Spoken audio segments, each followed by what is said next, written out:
ബൈജൂസ് ആപ്പും ബൈജു രവീന്ദ്രനുമൊക്കെ മലയാളികൾ വളരെ അത്ഭുതത്തോടെ നോക്കിക്കണ്ട വ്യക്തിയും സ്ഥാപനവുമാണ്. കാരണം പെട്ടെന്നുള്ള വളർച്ചയായിരുന്നു. പക്ഷേ ഇപ്പോൾ സാമ്പത്തിക തകർച്ചയുടെ വാർത്തകളാണ് ദിവസേന വരുന്നത്.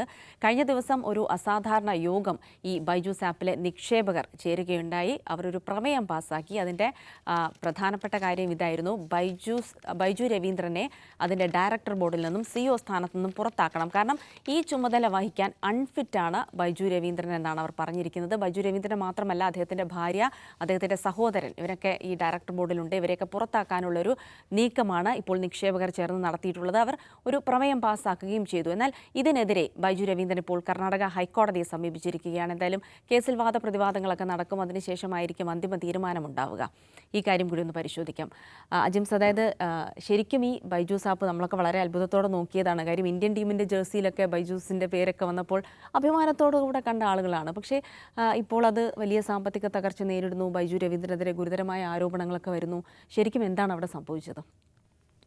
ഈ സ്റ്റാർട്ടപ്പുകൾ വലിയ ടെക് ജയൻറ്റുകളായി മാറുന്ന ഒരു കാലത്താണ് നമ്മൾ ജീവിക്കുന്നത്. ഇപ്പോൾ ഫേസ്ബുക്ക് എടുക്കുക. ഫേസ്ബുക്ക് ഈ മാർക്ക് സുക്കർബർഗ് പഠിച്ചുകൊണ്ടിരിക്കുന്ന സമയത്ത് അവരുടെ കൂട്ടുകാരുടെ ഇടയിൽ കമ്മ്യൂണിക്കേഷന് വേണ്ടി തുടങ്ങിയൊരു സാധനമാണ്. അവർ ഫ്രണ്ട് സർക്കിളിൽ മാത്രം കമ്മ്യൂണിക്കേഷൻ ഉണ്ടാക്കിയ ഒരു ആപ്പായിരുന്നു. അത് വളരെ പെട്ടെന്ന് വളർന്നു. അതൊരു നല്ല ബിസിനസ് മോഡലായിട്ട് ഇപ്പോഴും നമ്മുടെ മുമ്പിലുണ്ട്. നല്ല ബിസിനസ് മോഡലാണ്. കാരണം അവർക്ക് വലിയ തോതിലുള്ള റവന്യൂ ഉണ്ട്. ലോകത്തെ ഏറ്റവും വലിയ കമ്പനികളിലൊന്നാണ്. അപ്പോൾ അത് വേറൊരു മേഖലയിൽ ഉണ്ടാകുന്ന ഒരു ആപ്പാണ്, അല്ലെങ്കിൽ ഒരു സ്റ്റാർട്ടപ്പായിരുന്നു. ആ സ്റ്റാർട്ടപ്പ് വലിയ കമ്പനിയായി മാറി. ഇന്ത്യയിൽ അങ്ങനെ മാതൃകയാക്കാൻ പറ്റും, നമുക്ക് അഭിമാനിക്കാൻ പറ്റാവുന്ന ഒരു കമ്പനിയാണ് ബൈജൂസ്. കാരണം ഒരു ഇന്ത്യൻ കമ്പനി, ഒരു സ്റ്റാർട്ടപ്പ് ഇത്ര വളരെ പെട്ടെന്ന് വളരുകയും മെസ്സി അതിൻ്റെ ബ്രാൻഡ് അംബാസഡറെ കൊണ്ടുവരികയും ഇന്ത്യൻ ക്രിക്കറ്റ് ടീമിൻ്റെയും അതുപോലെ വേൾഡ് കപ്പിലൊക്കെ അവർ സ്പോൺസർഷിപ്പ് ഏറ്റെടുക്കുകയും ചെയ്ത് നമ്മൾ അത്ഭുതത്തോടെ കണ്ടുകൊണ്ടിരിക്കുകയാണ്.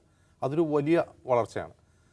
വലിയ വളർച്ച എന്ന് പറഞ്ഞാൽ വളരെ ചുരുങ്ങിയ കാലം കൊണ്ടാണ്. ഇപ്പോൾ ഫേസ്ബുക്ക് 2003 തുടങ്ങി, ഇപ്പോൾ 2024 ഇത്ര വർഷം എടുത്തു എന്ന് വയ്ക്കാം. പക്ഷേ ബൈജൂസ് അങ്ങനെ 2011 മറ്റോ തുടങ്ങിയിട്ടാണ് വളരെ പൊടുന്നനെ വളർന്ന് 2024 ആകുമ്പോഴത്തേക്കും 2021 ആകുമ്പോഴത്തേക്കും വലിയ വളർച്ച നേടുന്നത്.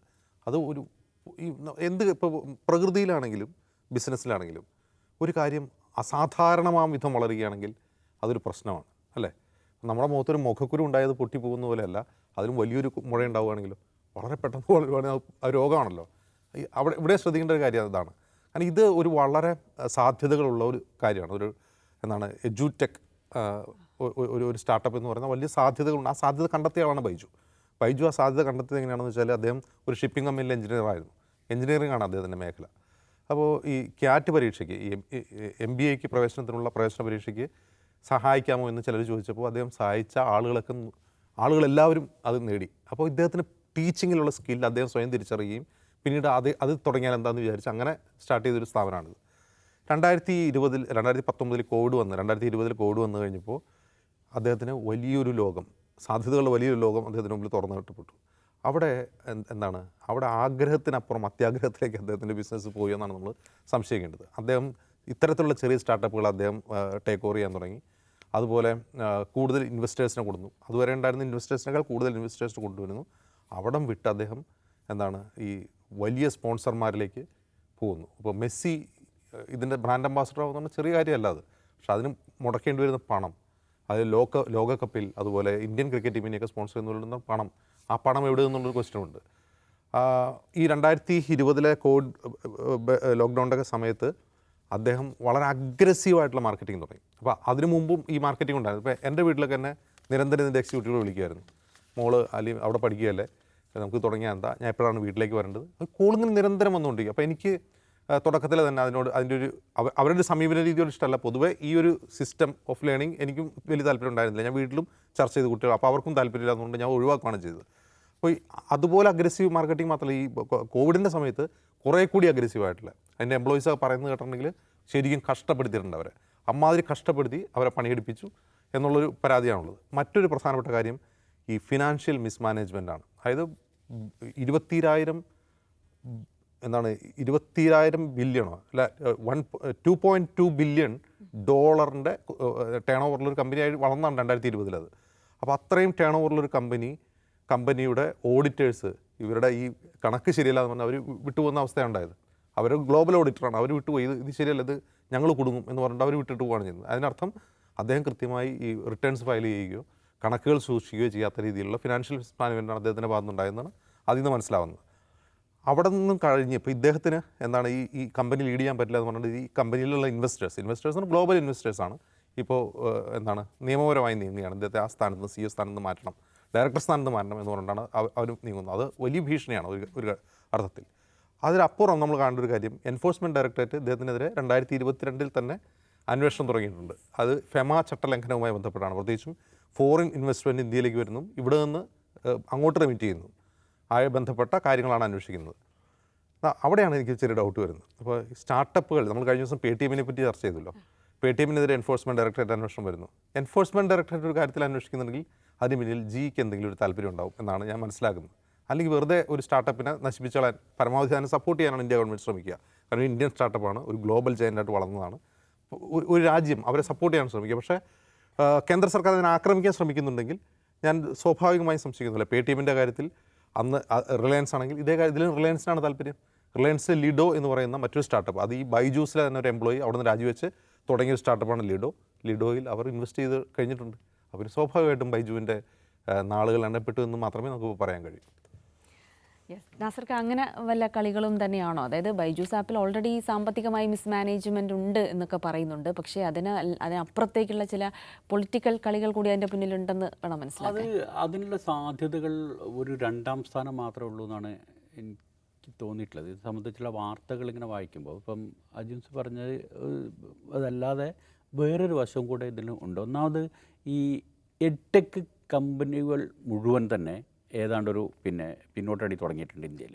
ഇത് മാത്രമല്ല, ഒരുപാട് സാധനങ്ങളുണ്ട്. ഇപ്പം അൺഅക്കാഡമി, അൺഅക്കാഡമി, വേദാന്തു, ടെക്മിൻറ്റ് എന്നൊക്കെ പറഞ്ഞിട്ട് ഉണ്ടായിരുന്ന ഈ എഡ്ടെക് കമ്പനികൾ മുഴുവനും 2 കാരണങ്ങളാൽ ഒരു ബാക്ക് ഫുട്ടിലാണെന്നാണ് സംബന്ധിച്ചുള്ള വാർത്തകളിലൊക്കെ. ഒന്നാമത് ഇത്തരം സ്ഥാപനങ്ങളുടെ ഈ എഡ്ടെക് മേഖലയിലുള്ള സ്റ്റാർട്ടപ്പ് സ്ഥാപനങ്ങളുടെ അവരൊരു ടെക്നിക്കൽ ടൈമിൽ പറയുകയാണെങ്കിൽ അതൊരു ഒരു ഫണ്ട് വിൻഡറിലാണ്. ഒരു ഫണ്ട് കിട്ടാൻ നേരത്തെ ഫണ്ട് കിട്ടിയിരുന്നത് പോലെ അതിഭയങ്കരമായിട്ട് പെട്ടെന്ന് ഫണ്ട് കിട്ടുന്നില്ല എന്നുള്ളൊരു സാഹചര്യം.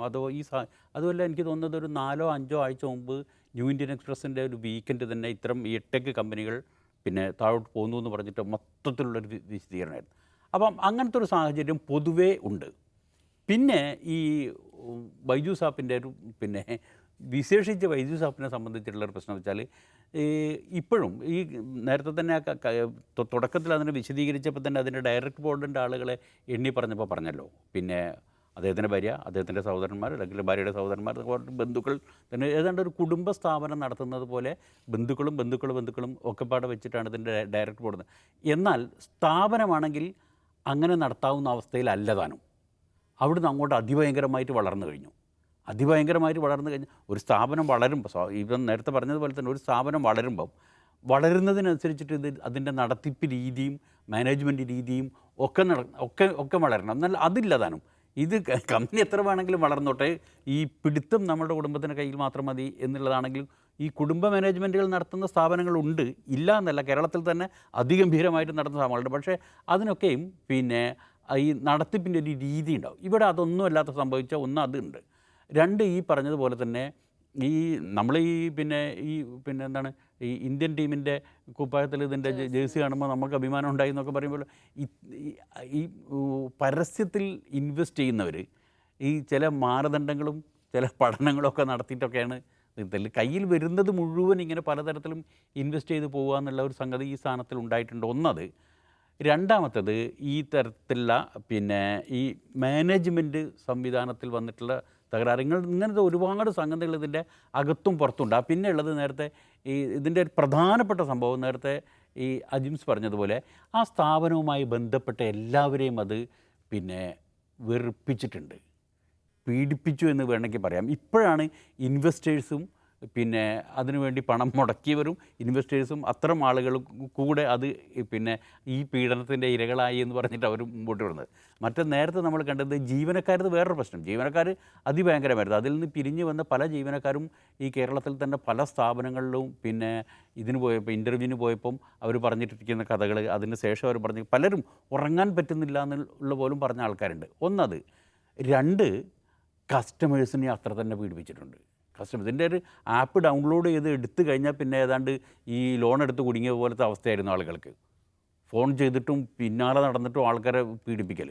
അപ്പോൾ ഇത്തരത്തിൽ ഇതിന് പിന്നെ അകത്തുള്ള ജോലിക്കാരെ മാത്രമല്ല കസ്റ്റമേഴ്സിനെ ഈ രണ്ട് കൂട്ടരും ഒരേ തരത്തിൽ വെറുപ്പിച്ച് കഴിഞ്ഞാൽ പിന്നെ കസ്റ്റമേഴ്സിനെ ഉറപ്പിക്കുക വെച്ചാൽ മാനസിക പീഡനമാണ്. മാനസിക പീഡനമായിരുന്നു. മറ്റേ കുട്ടി അങ്ങനെ ചെയ്യുന്നു, നിങ്ങളുടെ കുട്ടി പുറത്തേക്ക് പോകുന്ന നിൽക്കുമ്പോൾ പേരൻ്റ് ഉണ്ടാവുന്ന പ്രശ്നമുണ്ടല്ലോ, ആ മാതിരി മാനസിക പീഡനമാണ്.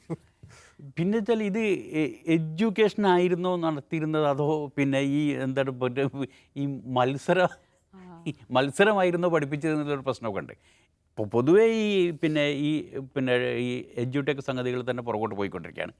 അതിന് പുറമെ ഈ സംഗതിയുടെ നടത്തിപ്പ് പിന്നെ ഈ പറഞ്ഞതുപോലെ തന്നെ ആദ്യം ജീവനക്കാരെ ഉറപ്പിക്കുന്നു, അകത്തുള്ളവരെ ഉറപ്പിക്കുന്നു, പിന്നെ ഇതിൻ്റെ കസ്റ്റമേഴ്സിന് ഉറപ്പിക്കുന്നു, പിന്നീടാണ് ഇതിൻ്റെ ഇൻവെസ്റ്റേഴ്സിന് ഉറപ്പിക്കുന്നത്. സ്വാഭാവികമായിട്ട് അത്തരം ഒരു സ്ഥാപനത്തിന് വരാനുള്ള പരിണിതികളൊക്കെയും ഉണ്ടാവും. ഇതുകൂടെ കഴിഞ്ഞിട്ടാണ് നമ്മൾ രാഷ്ട്രീയ കാരണങ്ങളുണ്ടോ എന്ന് അന്വേഷിക്കേണ്ടതുള്ളൂ എന്നാണ് എനിക്ക് തോന്നുന്നത്. ശരി.